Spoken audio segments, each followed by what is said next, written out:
कितने मालपुए दान करते हैं अधिक मास में? 33।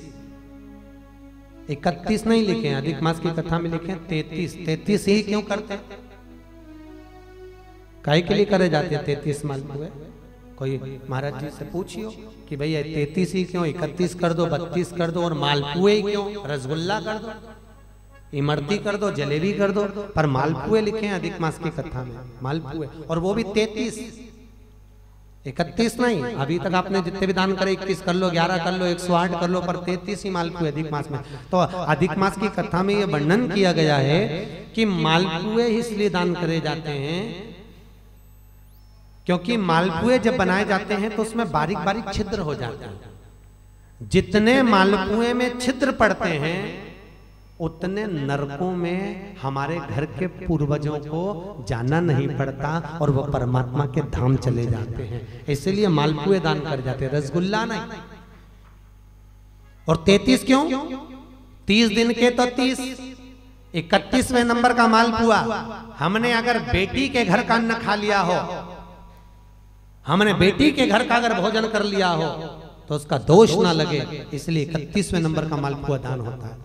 32वें नंबर का मालपुआ हमने ब्राह्मण और गुरु के घर का अगर कुछ खा लिया हो तो उसका दोष ना लगे, इसलिए 32वें नंबर का मालपुआ होता है।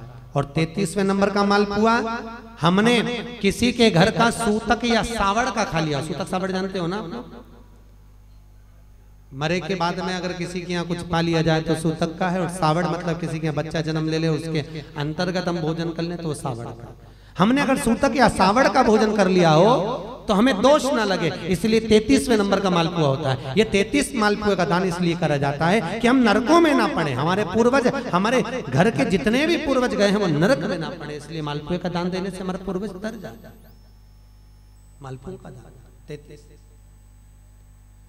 तो शिव कथा कर रही है। चंचूला ने भगवान शिव के मंदिर में बैठकर कथा का रसपान करा, और उस रसपान को करने के बाद में मन में थोड़ा सा ग्लानि उत्पन्न हुई, थोड़ा दुख हुआ। मैंने क्या कर दिया, अपना जीवन यूं ही निकाल दिया, बचपन गंवा दिया, जवानी गंवा दिया, धेड़ी गंवा दी, और बुढ़ापा आ रहा है तो वो भी यूं नष्ट हो जा रहा है। चोरी का अन्न लाते थे, मैं खाती थी, वो जीवन गया। अब थोड़ा भजन किया, वापिस गई चंचूला। जिस ब्राह्मण ने शिव महापुराण की कथा सुनाई थी उसी ब्राह्मण के पास पहुंची, उसी ब्राह्मण के पास। ब्राह्मण देवता, ब्राह्मण देवता गुरुजन, आप मंदिर में शिव कथा कह रहे थे, और कथा में मैंने बहुत सारा व्याख्यान सुना कि पापी को कैसा कैसा त्राण भोगना पड़ता है। प्रभु, मैं बेधव्य विधवा, ऐसा कोई कथा सुना दीजिए जिससे मैं परमात्मा के धाम को चली जाऊं। ब्राह्मण ने वापिस शिव महापुराण की कथा सुंदर सरोवर के तट पर चंचूला को श्रवण कराई, और चंचूला उस कथा को सुनकर भगवान शंकर के कैलाश धाम पर पहुंच गई, जहां पार्वती जी की सखी बनकर निवास किया है चंचूला। इतनी पापी की पत्नी होने के बाद, बिंदु जो कपटी था, पापी था, छली था, उसकी पत्नी होने के बाद भी यहां भाग पार्वती की सहेली का, पार्वती जी की सखी बनी। बड़ी सुंदर। चंचूला के मन में आया कि मैं तो पार्वती जी की सखी बन गई, मैं पार्वती जी की सहेली बन गई, परंतु मेरे मन में एक दुख है, क्योंकि मेरा पति, अब मैं सहेली बनकर निवास कर रही हूँ, मेरा पति जिसने छल करा, जिसने चोरी करी, जिसने कपट करा, जिसने बेईमानी करी, जिसने प्रपंच करा, वो तो एक प्रेत योनि में हो गया, प्रेत योनि में घूम रहा है। उसकी मुक्ति कैसे हो, उसका मोक्ष कैसे हो?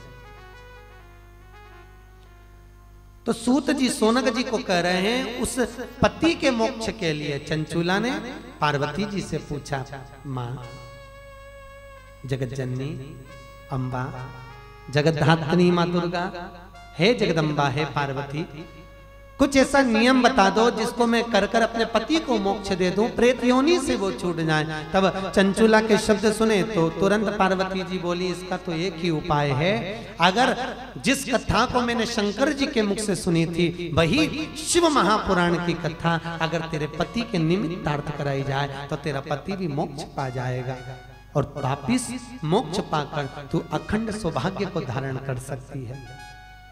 चंचुला ने कहा, माँ ये कथा मुझे कौन सुनाएगा? अपने पति के मोक्ष के लिए मैं ये कथा किससे सुनूं? कहा एक काम करो, कथा सुनना है? हाँ। शिव कथा को तो केवल एक ही सुना सकते हैं, वो नारद जी से जाकर कहो। अब नारद जी के पास चंचुला गई। नारद जी महाराज तो आ रहे थे बड़े आनंद में, हाथ में वीणा। नारद जी को जानते हो ना, बड़े सबसे ज्यादा अलमस्त रहने वाले, बिना माचिस का माचिस, बिना माचिस, पर भिड़ाए भी ऐसा कि भगवान से मिला दे, ऐसा भिड़ा, भिड़ाने पर भी बहुत। नारद जी महाराज निकल कर कि मेरी नस नस बोले हरि हरि।